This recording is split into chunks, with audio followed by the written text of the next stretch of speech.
আসসালামু আলাইকুম। আমরা অনেক সময় মনে করি শুধু স্ত্রীরাই ভুল করেন, কিন্তু একজন স্বামী হিসাবে আমাদেরও এমন কিছু অভ্যেস থাকে যা অজান্তেই আমাদের জান্নাতি সংসারকে জাহান্নাম বানিয়ে দেয়। আজ আমরা কোরআন ও সহি হাদিসের আলোকে স্বামীদের 10টি বর্জনীয় অভ্যেস নিয়ে আলোচনা করব। ভিডিওটি শেষ পর্যন্ত দেখুন, কারণ 10 নম্বর পয়েন্টটি আমাদের সমাজের অনেক বড় একটি ব্যাধি। ইসলামের আলোকে স্বামীদের বর্জনীয় আচরণ ও তার দলিল। 1. দুর্ব্যবহার ও কর্কশ ভাষা। রাসূলুল্লাহ সাল্লাল্লাহু আলাইহি ওয়াসাল্লাম বলেছেন, তোমাদের মধ্যে সেই ব্যক্তি সর্বোত্তম যে তার পরিবারের কাছে উত্তম, আর আমি তোমাদের মধ্যে আমার পরিবারের নিকট সবচাইতে উত্তম। তিরমিজি, হাদিস নং 3895, ইবনে মাজাহ, হাদিস নং 1977। 2. ভরণ পোষণে কৃপণতা। আল্লাহ তাআলা বলেন, বিত্তবান যেন তার বিত্ত অনুযায়ী ব্যয় করে, এবং যার জীবনোপকরণ সীমিত সে যেন আল্লাহ তাকে যা দিয়েছেন তা থেকে ব্যয় করে। সূরা আত-তালাক, আয়াত 7। 3. অহেতুক সন্দেহ ও গোয়েন্দাগিরি। পবিত্র কুরআনে বলা হয়েছে, হে মুমিনগণ, তোমরা অধিক অনুমান থেকে দূরে থাকো, কারণ কোনো কোনো অনুমান পাপ, এবং তোমরা একে অপরের গোপনীয় বিষয় অনুসন্ধান করো না। সূরা আল হুজুরাত, আয়াত 12। 4. গোপনীয়তা রক্ষা না করা।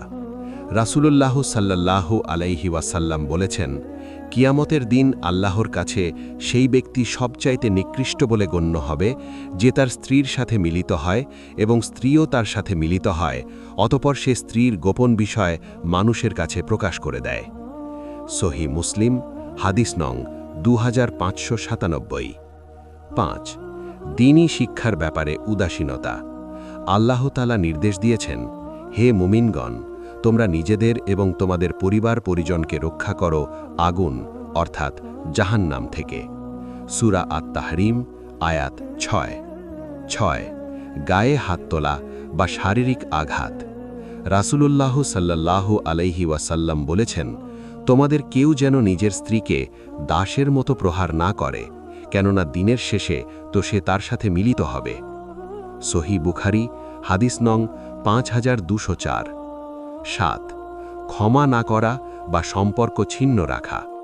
রাসূলুল্লাহ সাল্লাল্লাহু আলাইহি ওয়াসাল্লাম বলেছেন, কোনো মুমিন পুরুষ যেন কোনো মুমিন নারীকে অর্থাৎ স্ত্রীকে ঘৃণা না করে।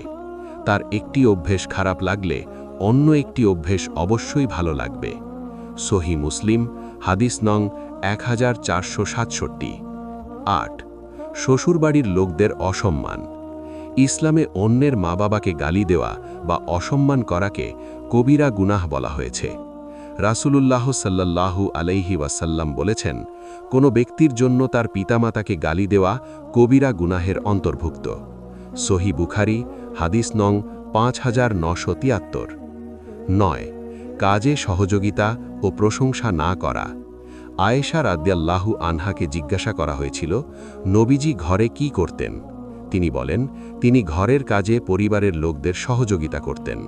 সহি বুখারী, হাদিস নং 6776। 10. পরনারীর সাথে তুলনা বা দৃষ্টির হিফাজত না করা। আল্লাহ তাআলা বলেন, মুমিন পুরুষদের বলো তারা যেন তাদের দৃষ্টিকে সংযত রাখে এবং তাদের লজ্জাস্থানের হিফাজত করে। সূরা আন-নূর, আয়াত 30। আমাদের ভিডিও যদি ভালো লেগে থাকে তাহলে অবশ্যই চ্যানেলের পাশে থাকুন এবং অন্যদের সাথে এই জ্ঞান ভাগ করে নিন। আপনার মতামত আমাদেরকে কমেন্টে জানাতে পারেন। আবার দেখা হবে নতুন একটি সুন্দর ইসলামিক গল্প নিয়ে। আল্লাহ আমাদের সবাইকে মানসিক শান্তি দান করুন। আমিন।